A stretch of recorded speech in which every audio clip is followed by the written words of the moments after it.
The morning mist clung to the ancient stone steps of Wat Phra Kaew Temple in Bangkok like incense smoke refusing to dissipate.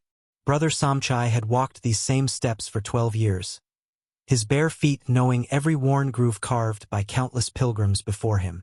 At 34, his face carried the serene lines of someone who had found peace not in possessions, but in purpose. Each dawn, Somchai would rise at 4 in the morning, his saffron robes folded with the same meticulous care his grandfather had taught him as a child. The ritual never changed. Meditation at sunrise, alms collection through the bustling streets of Bangkok, afternoon teachings for local children, and evening prayers as the city's chaos faded into twilight. To the thousands of tourists who photographed him daily, he might have seemed like a living statue, another colorful element of their exotic vacation. But Somchai carried within him a story that would humble kings. Before the robes, before the vows, before the peace that now radiated from his every gesture, Somchai had been Thailand's most promising young engineer. MIT scholarship, Fortune 500 job offers, a penthouse apartment overlooking the Chao Phraya River. The whole golden future his parents had sacrificed to give him. But success, he'd learned, was a beautiful cage. The night he'd found his father collapsed in their family's noodle shop, working himself to death to pay for Somchai's education, everything changed. The man who'd taught him that wealth without wisdom was poverty of the soul had never lived to see his son choose a different path. Now, as the Bangkok sun climbed higher on this sweltering Tuesday morning, casting long shadows across the temple courtyard, Somchai stood in silent meditation before the golden Buddha. Tourists flowed around him like water around a stone, their cameras clicking constantly.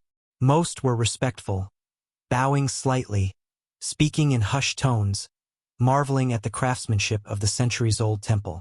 But today would be different. Today, Somchai would face a test that would remind the world why some forms of strength can only be forged in the fires of absolute restraint. The luxury tour bus pulled up at exactly 10:47 a.m., its chrome details gleaming like jewelry in the harsh Bangkok sun.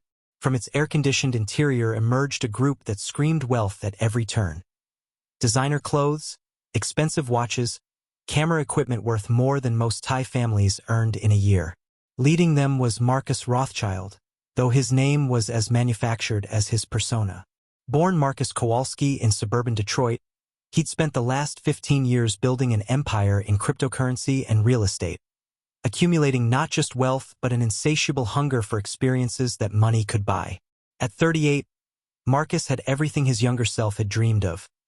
A Manhattan penthouse, cars that cost more than houses, and most importantly, the power to make things happen with a single phone call. But like many who'd climbed too high too fast, he'd developed a dangerous blindness to the humanity of those he considered beneath his economic status. Thailand was just another destination to be conquered, another Instagram backdrop to prove his success to the followers who hung on his every posted moment. "Gather around, everyone," Marcus announced to his entourage of hangers-on and hired photographers, his voice carrying the authority of someone accustomed to being obeyed. "This is going to be content gold. Ancient traditions, mystical monks, all that spiritual stuff the algorithm loves." He adjusted his Rolex Submariner, a $40,000 timepiece he wore specifically for moments like this, when the conspicuous display of wealth was part of the performance. His companions, a carefully curated mix of influencers, business associates, and trust fund socialites, laughed on cue. They'd perfected the art of being Marcus's audience, knowing their luxury accommodations and first-class lifestyles depended on maintaining his favor. Each carried professional-grade cameras and phones, ready to document whatever spectacle Marcus had planned. They'd seen him do this before, in Bali, in Morocco, in Prague, turning sacred spaces into personal stages for his entertainment. The morning tour had already provided plenty of content. Marcus posing with street vendors, tossing $100 bills at children like he was some benevolent emperor, demanding that restaurant owners close their establishments to other customers so his group could dine in artificial exclusivity. Each act of casual dominance had been carefully filmed, edited, and uploaded to his social media accounts where millions of followers watched his lavish lifestyle with a mixture of envy and fascination. But temples, Marcus had learned, offered a different kind of opportunity. There was something about the contrast, his obvious wealth against the monk's voluntary poverty, his constant motion against their stillness, his noise against their silence, that created viral moments. The algorithm rewarded irreverence, and Marcus had built his online empire by giving his audience exactly what they craved. The vicarious thrill of watching someone with unlimited resources push boundaries that ordinary people never could. As they approached the main temple complex, Marcus's eyes immediately found Samchai. The monk stood perfectly still in the morning sun, his meditation undisturbed by the growing crowd of tourists. His saffron robe seemed to glow against the backdrop of golden temples, creating exactly the kind of visual contrast Marcus's content demanded. But more than that, there was something about the monk's absolute stillness, his apparent imperviousness to the chaos around him, that triggered Marcus's deepest insecurities. Here was someone who clearly didn't care about Marcus's wealth, who wouldn't be impressed by his designer clothes or expensive toys, who possessed a kind of peace that all of Marcus's money couldn't buy, and that, more than anything else, was intolerable. "Look at this guy," Marcus said to his cameras, his voice taking on the practiced tone of someone performing for an audience, completely disconnected from reality, sitting here meditating while the real world moves on without him. He stepped closer to Samchai, who remained motionless despite the growing attention. "I bet he's never seen a day of real work in his life. Just sits here all day while tourists drop money in his donation box." The historical irony of Marcus's words would have been amusing if they weren't so cruel. This man who'd inherited his seed money from a grandfather's life insurance policy, who'd built his fortune on market speculation and cryptocurrency manipulation, was criticizing someone who'd voluntarily given up material wealth to serve others. But irony, like wisdom, was lost on Marcus in his current state of performance-fueled aggression. The first attempts at provocation were typical. Selfies with exaggerated poses, loud commentary about the backwardness of religious tradition, deliberate mispronunciation of Thai words for the amusement of his followers. A small crowd of other tourists had begun to gather, some clearly uncomfortable with Marcus's behavior but unwilling to intervene. The unspoken rules of tourist etiquette: don't make scenes, don't get involved, capture everything on camera, kept them passive observers to the escalating drama. Samchai remained motionless throughout it all, his breathing steady, his mind focused on the teachings that had sustained him through 12 years of monastic life. He could hear every word, feel the presence of the cameras, sense the growing tension in the air around him. But his training had prepared him for exactly this kind of test. In the monastery, young monks learned that true strength wasn't measured by their ability to react, but by their capacity to remain centered regardless of external circumstances.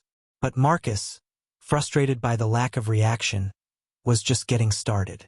He'd built his entire online persona on the premise that everything and everyone had a price, a breaking point, a moment when their true nature would be revealed. The monk's continued stillness wasn't peaceful resistance. It was a challenge to Marcus's fundamental worldview, and he intended to win. "You know what I think?" Marcus announced, his voice growing louder, more theatrical. "I think these guys are just elaborate street performers. All this spiritual stuff is just an act to separate tourists from their money." He pulled out his phone, opening his banking app with deliberate ostentation. "Watch this. I'm going to make him an offer he can't refuse." The transaction was performed with the flourish of a magician revealing his final trick. Marcus transferred $10,000 to the temple's donation account, the confirmation screen held high for his cameras to capture. "There you go, holy man. 10,000 American dollars. That's probably more than you see in a year. All you have to do is acknowledge it. One little bow. One tiny sign that you appreciate the generosity of your betters." Still, Samchai didn't move. His meditation continued undisturbed, as if the money, the cameras, the crowd of onlookers existed in a different dimension entirely. To those who understood Buddhist practice, his behavior was perfectly natural. Meditation was meant to transcend external circumstances, to find peace that existed independently of the material world. But to Marcus, it was the ultimate insult. What Marcus couldn't know was that the $10,000 represented more than money to Samchai. It represented everything he'd walked away from 12 years earlier. In his former life as an engineer, such sums had been routine, even trivial. He'd earned more in a month than most Thai families saw in a decade. But he'd also learned that no amount of money could fill the emptiness that came from living without purpose, from pursuing success that served only himself. The memory of his father's calloused hands counting coins in their family's noodle shop, saving every baht for his son's education, was worth more than all of Marcus's cryptocurrency holdings. The peace he'd found in service to others, in the simple act of helping neighborhood children learn to read, in providing comfort to families grieving their losses. These were treasures that Marcus's wealth could never purchase. But Marcus, blinded by his own narrative of dominance, interpreted the monk's continued silence as defiance. His face flushed with a mixture of embarrassment and rage. The cameras were still rolling, his followers were watching, and for the first time in years, someone was refusing to dance to his tune. In his world of purchased loyalty and manufactured respect, genuine indifference was the ultimate threat. "Fine," Marcus said, his voice taking on an edge that made several tourists step back nervously. "You want to play the holy man? Let's see how holy you really are." He reached into his designer bag and pulled out a bottle of premium whiskey, Macallan 25, worth more than most people's monthly salary. With theatrical precision, he began pouring it on the ground around Somkai's meditation spot. "There's your offering," Marcus announced. "Premium Scottish whiskey. If you're really so above material things, this shouldn't bother you at all." The liquid splashed against the ancient stones, filling the air with the sharp smell of expensive alcohol. Other tourists were backing away now, some calling for temple security, others simply uncomfortable with the escalating aggression of Marcus's performance. But Somchai remained still. In his mind, he recited the loving-kindness meditation that had carried him through his darkest moments. "May all beings be happy. May all beings be peaceful. May all beings be free from suffering." The words weren't just philosophy, they were practice, a way of maintaining compassion even for those who couldn't extend it to others. The whiskey incident had crossed a line that even Marcus's companions recognized. One of them, a young woman whose trust fund had bought her way into his inner circle, touched his arm tentatively. "Marcus, maybe we should." "Should what?" he snapped, wheeling on her with the kind of fury that had made him legendary in hostile business negotiations. "Should let this fake monk disrespect us? Should walk away when someone refuses to show basic gratitude?" His voice carried across the temple courtyard, drawing the attention of more tourists, temple staff, and local vendors who'd seen this kind of scene before. What happened next would be dissected frame by frame on social media, analyzed by cultural commentators, and remembered by everyone present as the moment when privilege collided with principle in the most visceral way possible. Marcus, his face red with a mixture of heat, alcohol, and wounded pride, stepped directly in front of Somchai. The monk's eyes were closed, his breathing steady, his hands folded in the traditional meditation posture. For a moment, Marcus stared at this picture of absolute serenity, this living rebuke to everything he'd built his identity around. "Look at me when I'm talking to you," Marcus demanded, his voice cracking slightly. But Somchai remained motionless, lost in a meditation that had transported him beyond the reach of Marcus's rage. In that moment, the contrast between the two men couldn't have been starker. One seeking peace within himself, the other desperately trying to impose his will on the world around him. Time seemed to slow as Marcus gathered the saliva in his mouth. Several tourists gasped, sensing what was about to happen.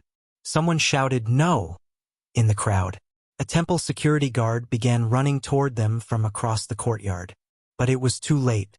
The spit landed on Somkai's cheek, running down his face like a tear. For the first time in 12 years of monastic life, the monk's meditation was truly broken. His eyes opened, not with anger or shock, but with something far more powerful. A deep, profound sadness that seemed to encompass not just this moment, but all the suffering in the world. The silence that followed was absolute. Even the typical sounds of Bangkok traffic seemed muted, as if the entire city was holding its breath. Marcus stood frozen, suddenly aware that he'd crossed a line from which there was no return. His companions had stopped filming, their faces reflecting the horror of what they just witnessed and participated in. Other tourists stared in shocked silence, many with tears in their eyes. But it was Samkai's reaction that would change everything. Slowly, with the same deliberate grace that marked all his movements, the monk rose from his meditation position. He was taller than he'd appeared while seated, his presence somehow filling the space around him despite his slight build. With one hand, he gently wiped the spittle from his cheek. With the other, he reached into his robe and withdrew a small, clean cloth. Instead of using it on himself, he stepped toward Marcus, who instinctively backed away. But Samkai's approach held no threat, no aggression.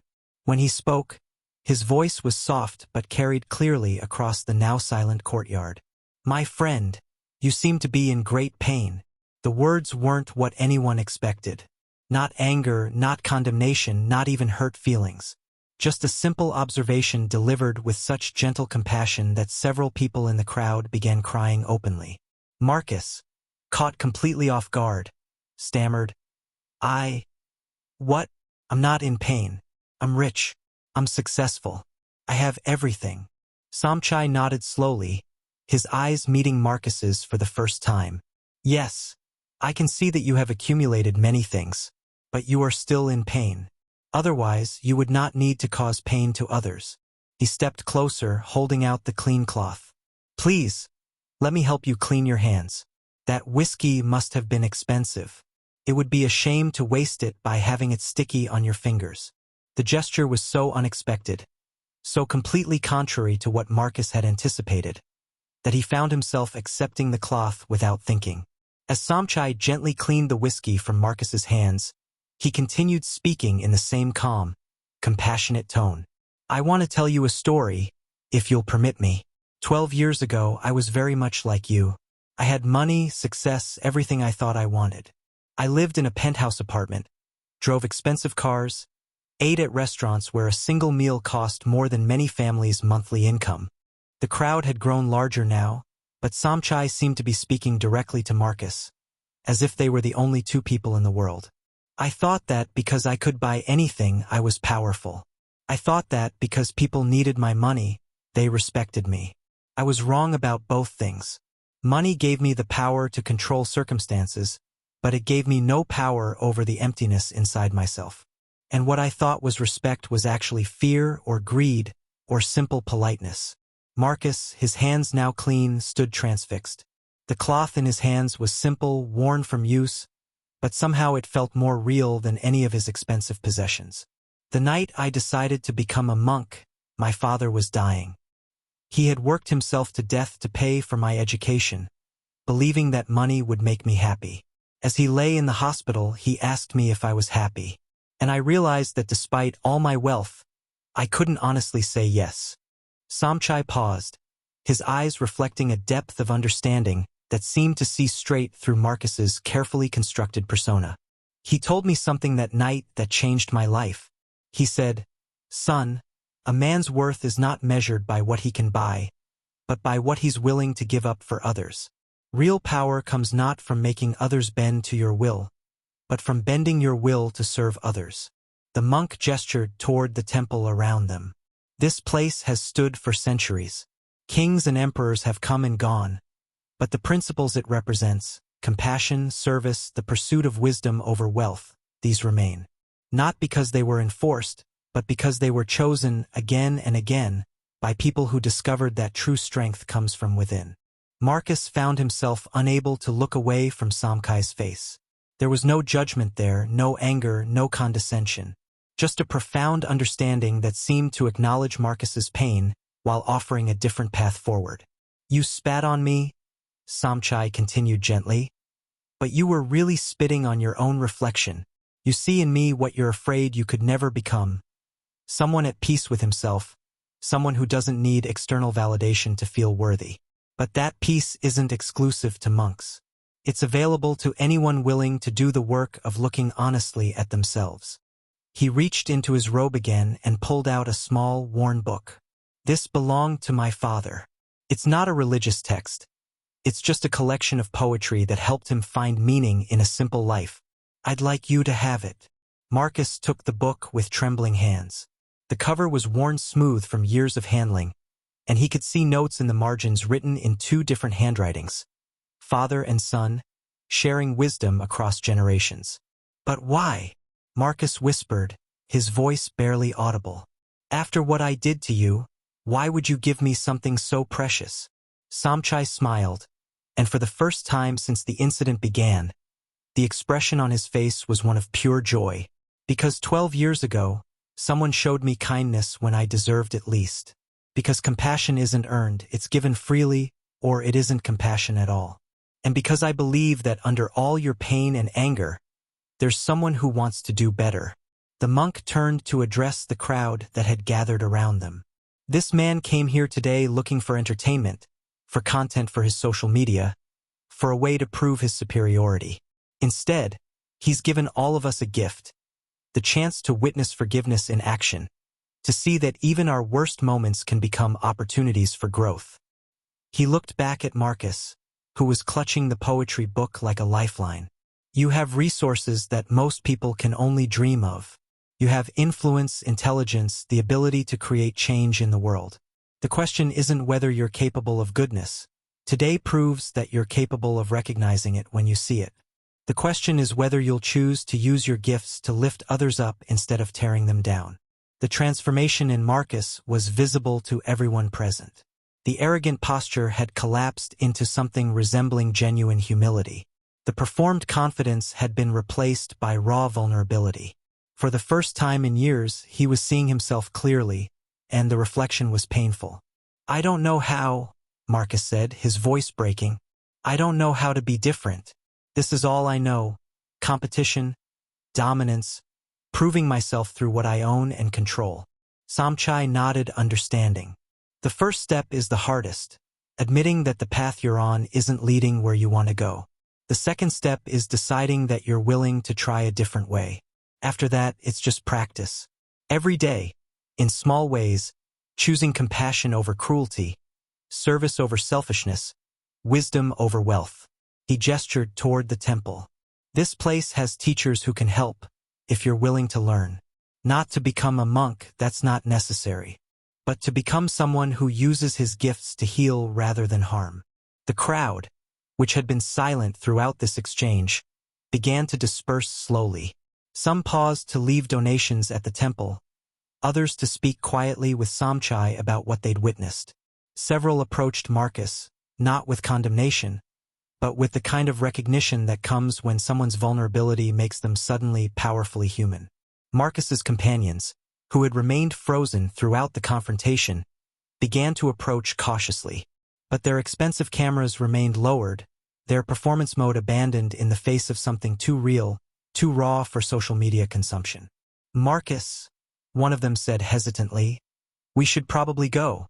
The police. No, Marcus said firmly, his voice stronger than it had been all day. I need to make this right. He turned to Samchai. The money I donated, I want to add to it.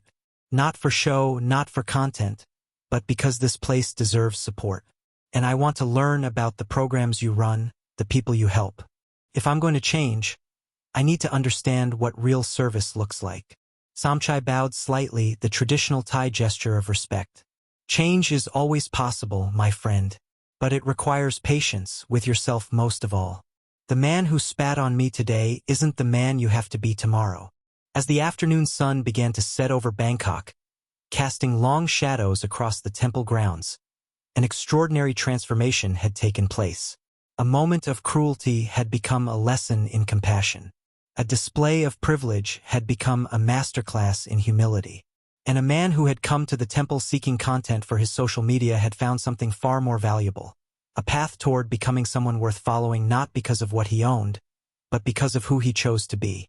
The videos of the incident would indeed go viral, but not in the way Marcus had planned. Instead of celebrating his dominance over a peaceful monk, they became a testament to the power of forgiveness, the possibility of redemption, and the truth that real strength comes not from the ability to hurt others, but from the courage to acknowledge when we've been hurt ourselves. Marcus Rothschild would return to the temple many times in the months that followed, not as a tourist seeking entertainment, but as a student seeking wisdom. The poetry book Samchai had given him became his most treasured possession, not because of its monetary value, but because it represented the moment when someone saw past his worst behavior to recognize his potential for good. And Brother Samchai continued his daily routine, rising at dawn, walking the ancient steps, meditating in the morning sun, serving those who came seeking peace.